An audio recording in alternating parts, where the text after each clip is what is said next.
Hey guys, thanks for being here. All right, it's noon on Friday, and I saw a setup I like, and I feel like making content, so we're going to make some content. All right, so let's look at these.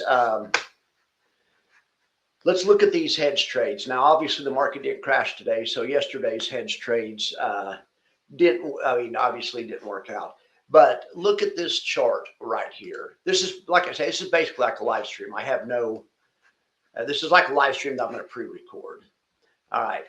This right here is your classic setup. You retest the prior breakdown. It happened there. It happened there. We failed. It's gone down. A trader could swing. Do a swing trade. If it gets here, here's your stop. Your stop is at 76.6. Your profit target is a new low. Now don't do this if you aren't bearish on crypto. I mean, and I'm going to go for next Friday protection for a week. Let's go to option strat and let's look at let's look at a couple things in option strat. Okay, David gave us a couple of ideas. Matthew from Matthew Tuttle gave us a couple of ideas. I've been putting his trades in here, and so lots of them been working out. This Tuttle 3-leg on the Qs.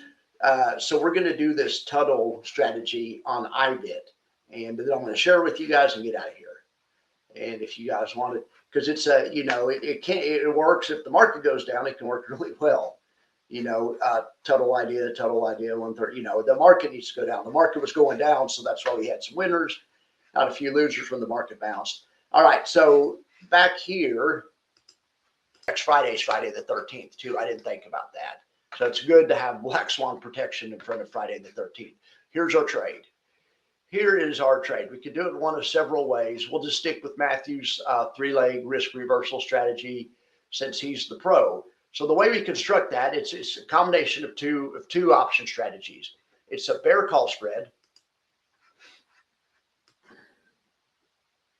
So in other words, you're selling calls. So to sell a call, you go out to the 13th. We have to go out to the expiration. Okay, now we want to find a call to sell that is more expensive than the one we buy. All right. So anyway, we're bringing the credit. Well, that $33 is how we're going to buy protection, and we are going to buy a put, and we're going to we don't mind spending a debit or see how much the put cost. If we bought an at the money put, which is a 40, which is where, well, right now the asset's trading at 39. We bought an at the money put. It would be a $95 debit. But to buy that normally would cost $1.30. That's the idea of this trade, is you're trying to pay for part of your downside protection with a little upside. So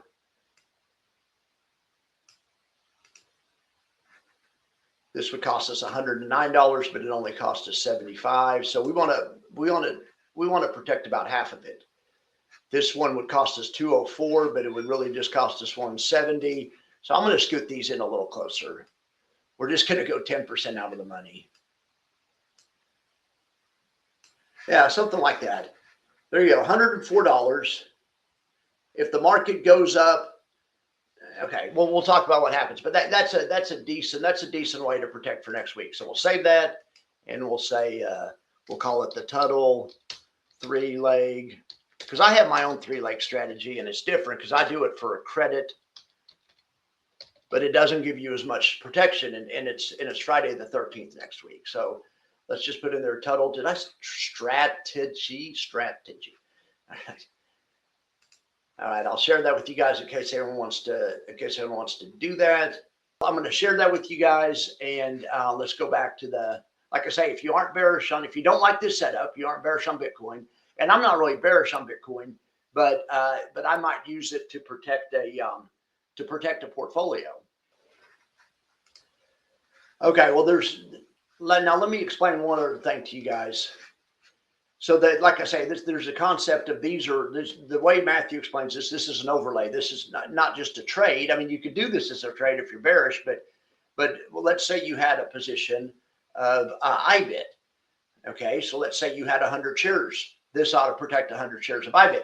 If you have 100 shares of IBIT, and the market Bitcoin drops to 55,000 by the end of next week, by Friday the 13th or lower. Let's see, So if you had 100, so if it dropped down here, so that is 59 to 55. That's like 10% under the current market or 8% under the current market. So let's look at, or under the current low, let's look at IBIT.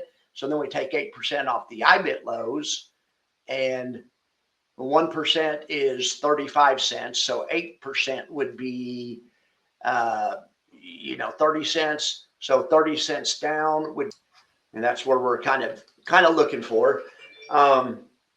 Just basically a new low.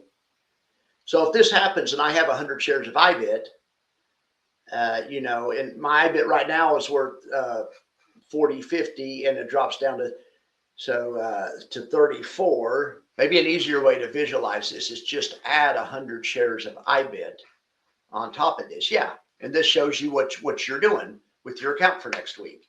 If the market tumbles, you're only going to lose $175. It doesn't matter if IBIT goes to zero on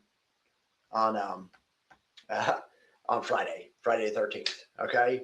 If the market is steady, you lose 61. But if the market can just rally more than 2% and finish next Friday more than 2% higher, not the market, but IBIT, your entire portfolio will be profitable.